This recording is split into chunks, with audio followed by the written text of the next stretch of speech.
Hace un tiempo alguien me preguntó, ¿por qué haces análisis filosóficos en relación a la música? Bueno, hoy vamos a meternos en algo que todos sentimos, pero que pocos pensamos, la música. Porque tal vez la música no sea solo algo que pasa por nosotros, sino algo que nos atraviesa y nos transforma. Bienvenidos a Filosofía para Naufragar. Este no es un espacio para encontrar respuestas, es un lugar para aprender a flotar en medio de las preguntas. Hay una idea incómoda, pero poderosa, que la música no es un reflejo del mundo, sino el mundo mismo vibrando. El filósofo Arthur Schopenhauer decía algo radical, que la música no imita la realidad como lo hace la pintura o la literatura. La música es una expresión directa de lo más profundo que existe, la voluntad. Eso que nos empuja a vivir, a desear, incluso a sufrir. Por eso la música no necesita ser entendida, porque no pasa por la cabeza, pasa por algo más profundo.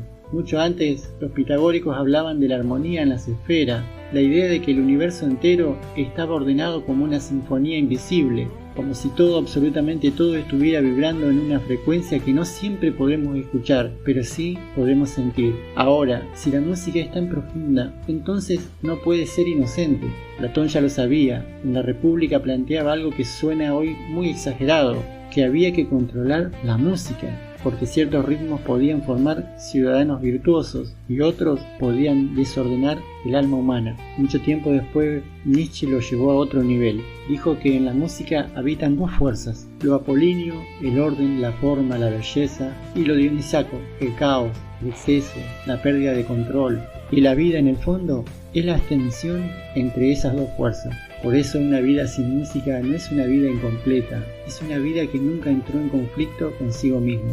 Hay algo que la música hace que ninguna otra cosa logre igualar. Nos devuelve a quienes fuimos. Una canción y de repente estás en otro momento de tu vida, en otro cuerpo, otro dolor, otra visión tuya. La música no se queda en el presente, lo atraviesa. Es el tiempo hecho sonido, y en ese viaje nos recuerda algo esencial, que no somos una sola persona, somos todas las que fuimos, sonando al mismo tiempo.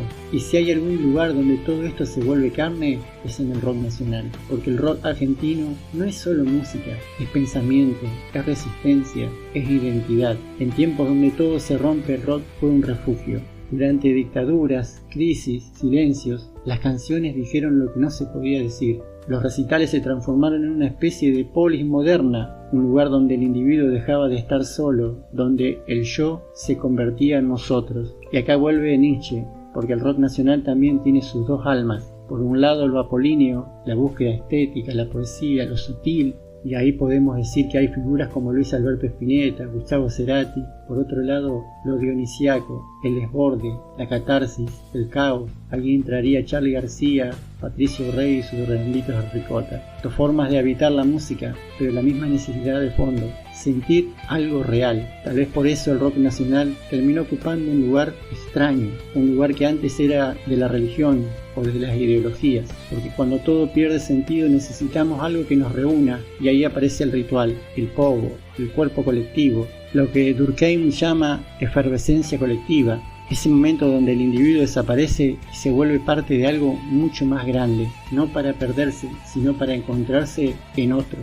Ahora bien, seguramente te preguntes, ¿y por qué analizar el rock nacional?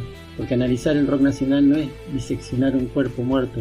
El rock no te dice cosas, te las está revelando, y ahí está la clave. Si la música, como decía Schopenhauer, es la expresión directa de la voluntad, entonces analizar el rock es analizar nuestro motor vital. Y cuando comparamos a Spinetta con Charly García o Gustavo Cerati con el Indio Solari, no estamos viendo estilos, estamos viendo la tensión de existir, orden o caos, forma o desorden, Apolo o Dionisio. Analizar el rock es entender cómo habitamos ese conflicto, porque hay palabras que informan y hay otras que abren mentes. Y el rock nacional hizo de esa apertura una forma de resistencia.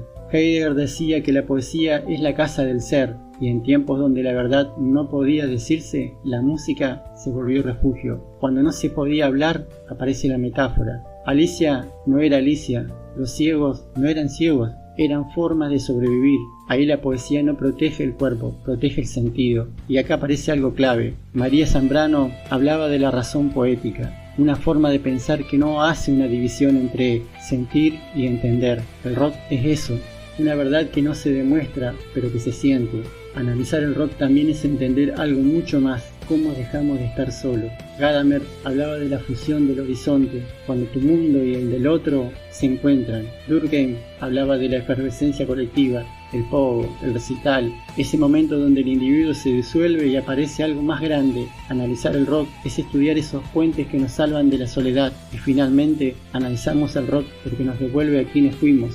Bachelard diría que la imagen poética no recuerda, crea. Una canción no es pasado, es identidad en movimiento. Tal vez analizar el rock no sea analizar música, tal vez sea leer la historia emocional de un pueblo, porque cada canción es algo o alguien intentando decir lo que no se podía decir. Y nosotros escuchamos para no sentirnos tan solos. En un mundo que exige respuestas rápidas, nosotros elegimos otra cosa: la pregunta, el asombro, la duda. Porque lo más importante no es explicar, es cantar.